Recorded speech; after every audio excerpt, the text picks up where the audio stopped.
From Rose Hill to regional leadership. In Hanover, he learned the importance of hard work and community. Now, from grassroots initiatives to directing projects across the Caribbean, he's committed to empowering communities. My guest is Damion Campbell, British Council Country Director for Jamaica and the English-speaking Caribbean. I'm Archibald Gordon. This is Profile.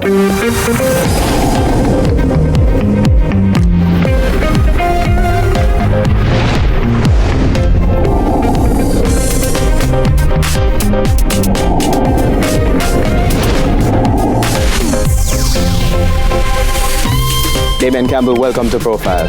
Thank you so much, Archibald. I'm very delighted to have you. Let me just run through a list of the achievements, and there are many. Born in Hanover, raised in Rose Hill, and we talk a little bit about that.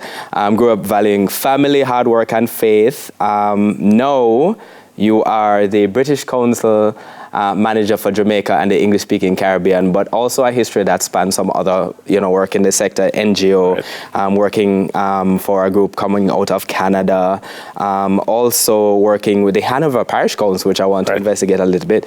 But I'm always interested in how what people do is connected to how they grow up. So how do the two things connect?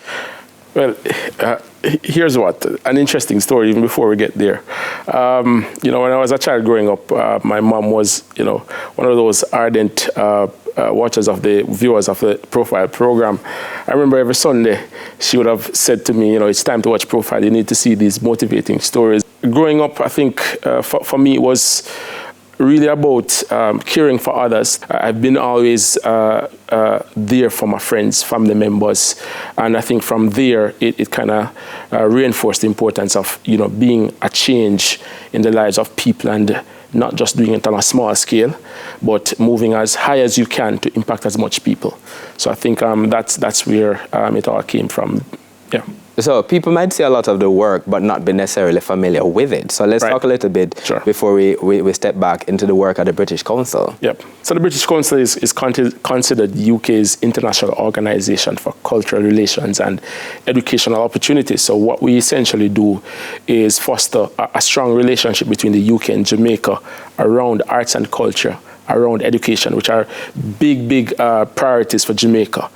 So we try to as best as possible, see what gaps are there in the system here in Jamaica, work with the government to see how we can support through UK expertise to enhance the lives of people through the kind of work that we do, creating more opportunities, more global outlook for young people who are the main persons who engage through our work. And that means by engaging young people, enhancing their skills, creating a more global outlook. We are creating citizens, not only for Jamaica, but for the world.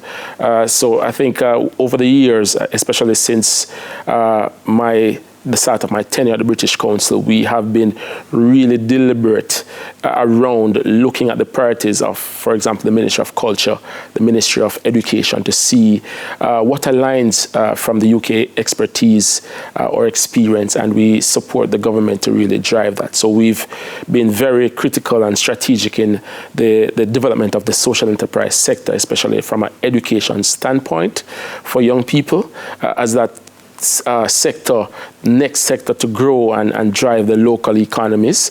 We've also been very supportive of in past years around violence prevention programs for young people in more volatile communities.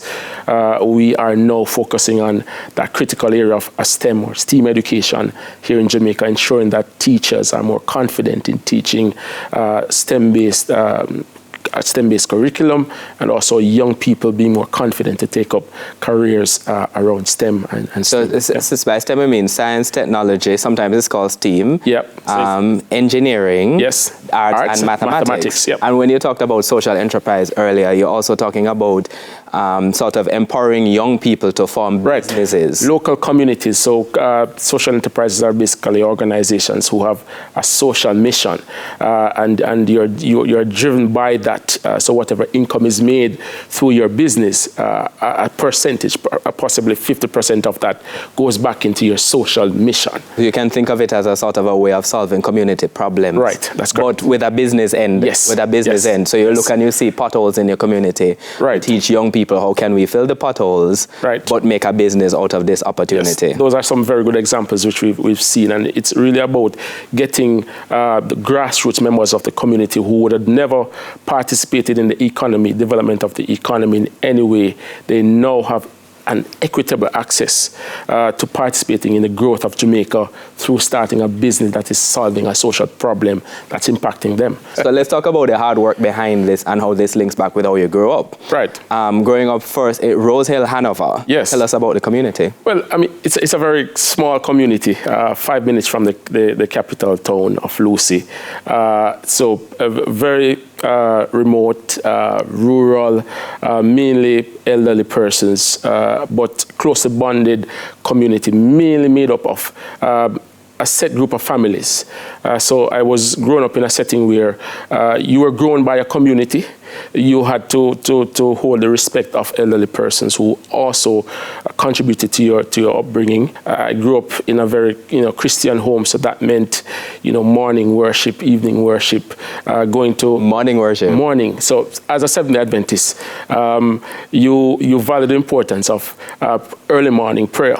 I mean, growing up 5 a.m., not something that young people like, but it's something that you naturally have to do and you get to appreciate as you get older. But praying in the morning, praying in the evenings, praying at the start of Sabbath on a Friday evening, those are some critical things, just acknowledging that there's a greater being that's involved in your direction and getting guidance from that. And your mother and father, right. Big part of that. Yes. So your mother do? So my mother now is a teacher, now working overseas. My dad is retired, but they were there from day one. I've seen my dad, for example. He's always been a farmer, but moving from working in a bakery, moving into the hotel industry as a housekeeping supervisor, and then transitioning into a taxi operator, a painter. So multiple jobs. My mom was a factory worker at that time. There was the garment factory in Jamaica, jockey factory that made undergarments, etc. She worked there, then transitioned to being a trained teacher. And I think just seeing my parents take on so many different roles to make the family still function has really given me that drive to move forward to success and to be a hard worker. All right, I want to talk about what it took to get to the next level, but we have to take our first break on Profile. My guest is Damion Campbell. He is a community and international development expert, but specifically, he is a British Council Country Director for Jamaica and the English-speaking Caribbean. And our conversation continues after the break.